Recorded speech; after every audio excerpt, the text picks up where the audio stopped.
নমস্কাৰ বন্ধুসকল, back to my YouTube channel. তো ডলিজ ব্লগৰ আজি মই নতুন এটা ভিডিঅ' লৈ আহিছোঁ। তো আশা কৰিছোঁ চবৰে চাই ভাল পাব। তো আজি ভিডিঅ'টো এতিয়াৰ পৰা ষ্টাৰ্ট কৰিছোঁ। তো আজি সকলোৱে গমেই পাইছে যে আজি অম্বুবাচী মেলা লাগিছে। তো আজিৰ পৰা এইকেইদিন দুৱাৰ বন্ধ থাকিব কামাখ্যা মন্দিৰত। তো কিছুমান মানুহে নিয়ম নীতি কৰে। তো আজিৰ পৰা আমি 5 দিন পূজা কৰিব নোৱাৰোঁ। তো যেতিয়ালৈকে দুৱাৰ নুখুলে তেতিয়ালৈকে আমি পূজা নকৰোঁ। আৰু বহুত কিবাকিবি নিয়ম আছে। তো ইমান নিয়মটো আমি নেমানোৱে। তো আৰু আমাৰ কামাখ্যা মন্দিৰত আমি যাব নাপায়, কাৰণ কিহৰ কাৰণে আমাৰ শহুৰ বুঢ়া ঢুকাইছে। তো সেইটো কাৰণে আমি মন্দিৰত যাব নাপায় 1 বছৰৰ কাৰণে। 1 বছৰ হোৱা নাই, যিহেতুকে 6 মাহ হোৱা নাই। তো 6 মাহ নোহোৱাৰ কাৰণে আমি যাব নাপায়। তো বছৰিক নোযোৱালৈকে আমি যাব নাপায়। তাৰপিছত এতিয়া আপোনালোকৰ লগত সেইকাৰণে মই মন্দিৰৰ হেৰিবিলাক মই আপোনালোকক দেখুৱাব নোৱাৰোঁ। তো তাৰে কাৰণে, নহ'লে খুব ইচ্ছা আছিলে যাবৰ কাৰণে। অহা বছৰ আপোনালোকৰ আশীৰ্বাদত যদি ভালেই থাকোঁ, মই অহা বছৰ আপোনালোকৰ লগত মই কামাখ্যা মন্দিৰ দৰ্শন কৰাই দিম, শ্বেয়াৰ কৰিম আপোনালোকৰ লগত।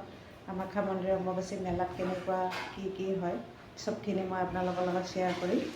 তো আজি মই এইখিনিয়ে ক'ব বিচাৰিছিলোঁ, আৰু মই ভিডিঅ'টো আজি ইয়াৰ পৰা ষ্টাৰ্ট কৰিছোঁ। তো চবৰে অম্বুবাচী মেলাৰ শুভেচ্ছা থাকিলে। চবে ভালকৈ পালন কৰক, চব নিয়ম নীতি ভালকৈ পালন কৰি চলিব। তো চবৰে মনোকামনা পূৰ্ণ হ'ব। তো মই আমাৰতো আজিৰ পৰা ভাত নাখাব 5 দিন। তো যিহেতুকে দেউতা ঢুকাইছে, তো আমাৰ ভাত খাবলৈ আমাৰ ভাত নাখায়, জুই বস্তু নাখায়। তো এইকেইদিন অকল কেঁচা ফল মূল খাই থাকিব লাগিব। তো সেইটো কাৰণে আৰু কেঁচা ফল মূল খাই, চাগু তাগু এইবোৰ গাখীৰ এইবোৰ খায়ে থাকিব লাগে।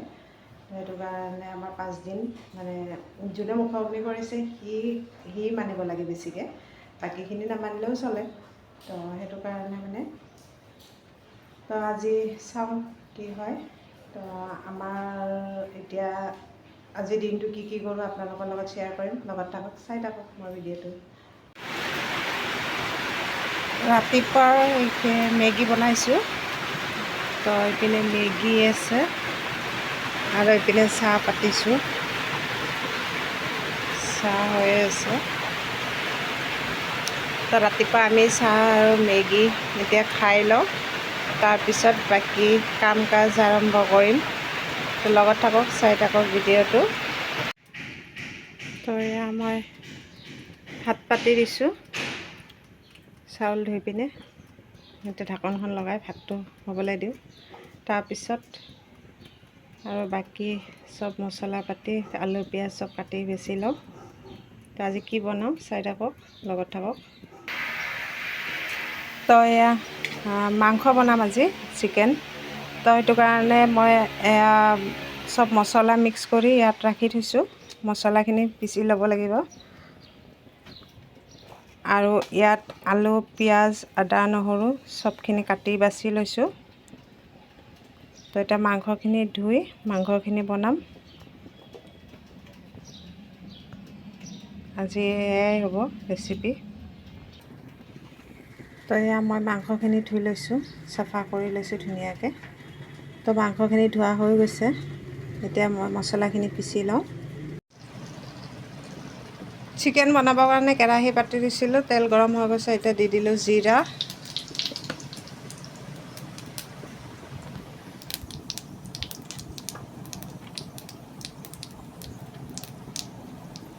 তাৰপিছত কাটি ৰখা পিঁয়াজ,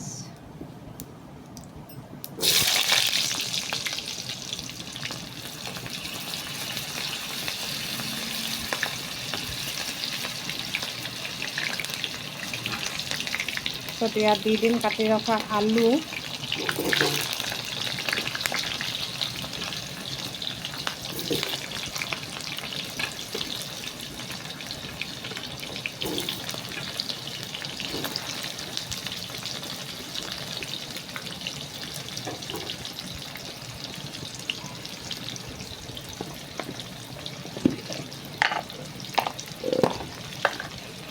আলুখিনি ভাজি লোৱাৰ কাৰণে অকণমান নিমখ,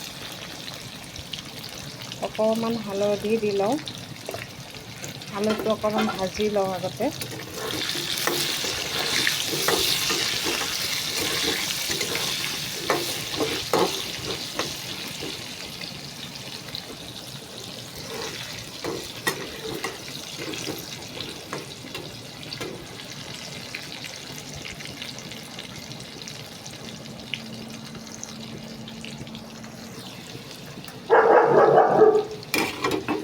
তো ইয়াত এতিয়া দি দিম মই চিকেনখিনি দি দিলোঁ।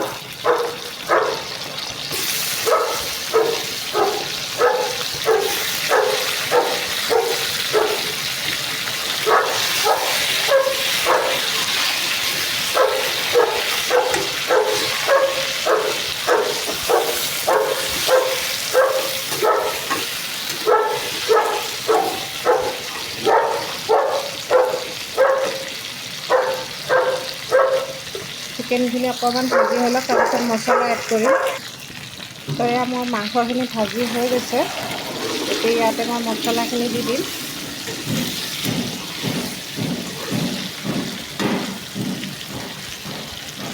আলু আৰু মাংসটো ধুনীয়াকৈ ভাজি লৈছোঁ। মছলা ইয়াত মই আদা নহৰু পিঁয়াজ বটি লৈছোঁ ধুনীয়াকৈ। ইয়াত মই ধুনীয়াকৈ বটি লৈ পিনে এতিয়া ইয়াত দি দিলোঁ মছলাখিনি।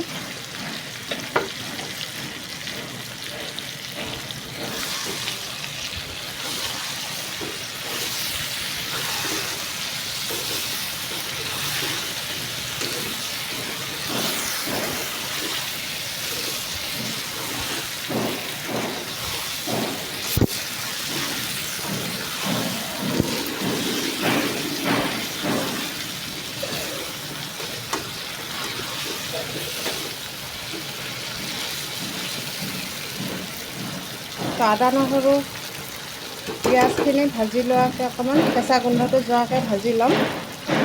তাৰপিছত অকণমান পিছত জোল দিম। তাৰপিছত বেলেগ মছলা অকণমান এড কৰিম। তো ইয়াতে মই জিৰা ধনিয়া গৰম মছলা এইবোৰ চব নিজে ঘৰত বনোৱা মছলা এটা আছে। সেই ঘৰত গৰম মছলাটো এয়া চব মিক্স কৰি পিনে মই এটা মছলা বনাই লৈছোঁ।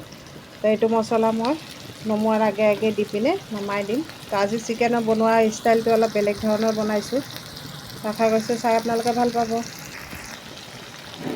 তো এয়া দেখিছে মই মাংসখিনি ধুনীয়াকৈ ভাজি কৰা হৈ গৈছে। মছলাবোৰ ধুনীয়াকৈ ভাজি হৈ গৈছে, তেল এৰি দিছে। তো এতিয়া মই জোল দি দিম। জোল মই ঠাণ্ডা পানী নিদিওঁ, গৰম পানী দিম।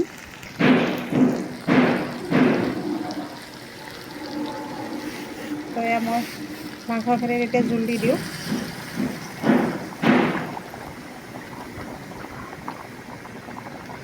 জোল নবনাওঁ, গ্ৰেভি টাইপৰ বনাম মাংসটো। অকণমান সিজিব লাগিব, সেইটো কাৰণে অকণমান জোলটো বেছিকৈ দিছোঁ।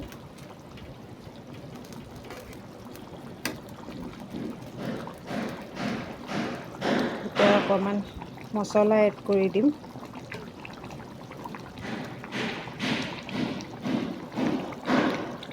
এয়া চব গুড়ি মছলাবিলাক ইয়াত আছে। জিৰা ধনিয়া গৰম মছলা তেজপাত শুকান জলকীয়া গোটেইখিনি মিক্সিত মই নিজে ঘৰত বটি লৈ পিনে মছলাটো গুড়ি কৰি প্ৰথমতে ভাজি লৈছোঁ, লৈ পিনে তাৰপিছত গুড়ি কৰি তাৰপিছত এতিয়া মই মাংস বনালোঁ। আপোনালোকে এনেকৈ ঘৰত বনাই ট্ৰাই কৰি চাব পাৰে, খাই বৰ টেষ্ট হয় মাংসটো।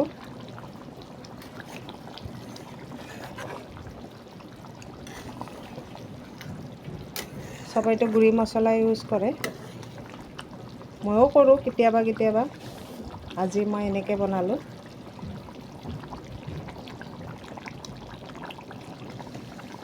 আজি বিশেষ একো আৰু বনোৱা নাই, এয়াই বনালোঁ। এয়া দেখিছে মাংসৰ কালাৰটো।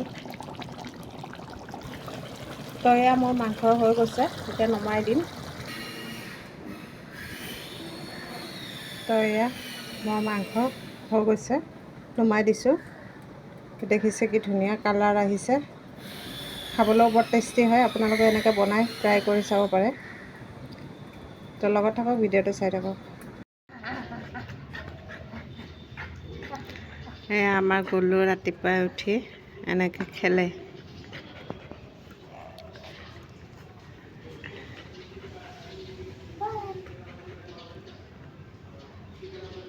কাপোৰৰ বল এটা বনাই দিয়া হৈছে, কাপোৰৰ বলটো লৈ এনেকৈ খেলি থাকে।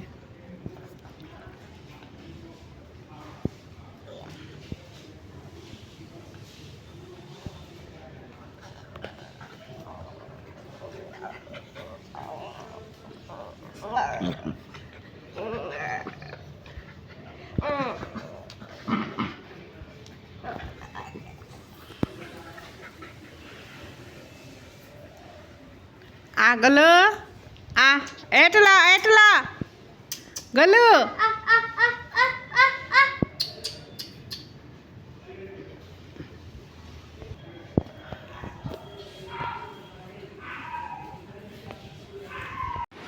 এয়া টাইগাৰে খেলি আছে। টাইগাৰে আকৌ এনেকৈ মানে ফেনখন দি থৈ দিলে ৰুমৰ ভিতৰত এনেকৈ খেলি থাকিব, শুই থাকিব। তাৰ লগত খেলি থাকিব লাগে, বিৰাট ভাল পায় খেলি থাকিলে মানে। এয়া দেখিছেনে, হাতখন গুচাই দিছে। এই হাতখন নিদিয়ে, গুচাই দিয়ে। চকুকেইটা দেখিছে কি ধুনীয়াকৈ জিলিকি থাকে।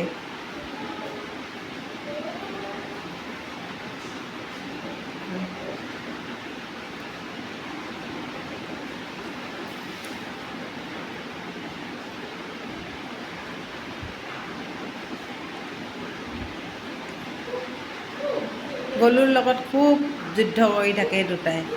এদিন আপোনালোকৰ লগত ভিডিঅ'ত শ্বেয়াৰ কৰিম মই। গলু আৰু টাইগাৰে দুটাই এনেকুৱা যুদ্ধ কৰে নহয়, আচৰিত যুদ্ধ কৰে। গলুক মুখেৰে দাঙি দিয়ে টাইগাৰে, এনেকুৱাকৈ যুদ্ধ কৰে। তাক দাঙি মেলি পূৰা একদম বুকুৰ মাজত সাৱটি লয় টাইগাৰে। গলু আৰু টাইগাৰে বহুত যুদ্ধ কৰি থাকে আমাৰ ঘৰত। যোনে যোনে কুকুৰ ভাল পায়, ডগী ভাল পায়, তো ডগীৰ লগত খেলা চাবলৈ হ'লে মোৰ ভিডিঅ'বিলাক চাই থাকিব। তো ডগীৰ খেলা চাই থাকিব পাৰিব। ইহঁতে কি ধুনীয়াকৈ খেলি থাকে, আমি এইবোৰে চাই থাকোঁ দিনটো। ইহঁতৰ লগতে টাইম পাছ কৰোঁ, কিনো কৰিম আৰু। এইবোৰ টাইম পাছ কৰোঁতে কৰোঁতে আমাৰ দিন গুচি যায়। ইহঁতক খোৱা বোৱা, গা ধোৱা।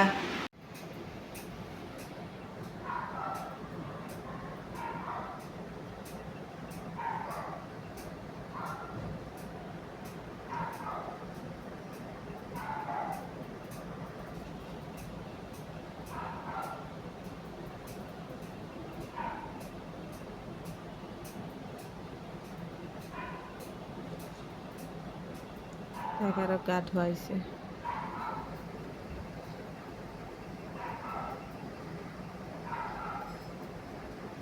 ধুনীয়াকৈ গা ধুব পাতি দিয়েহি, গৰমত থাকিব পৰা নাই। তো সেইদিনাখন আপোনালোকৰ লগত মোৰ ভাইটিৰ ঘৰত গ'লোঁ, শ্বেয়াৰে কৰা নহ'ল। ভাইটিহঁতে ঘৰত মানে আন্ধাৰ হৈ গ'ল, ৰাতি হৈ গ'ল, এইটো কাৰণে আৰু নেদেখালোঁ আপোনালোকক। তো কালিৰ ভিডিঅ' আজিৰ ভিডিঅ' অকণমান লগ কৰি দুদিনৰ ভিডিঅ' একেলগতে এৰিলোঁ। তো আপোনালোকে আশা কৰিছোঁ চাই ভাল পাব।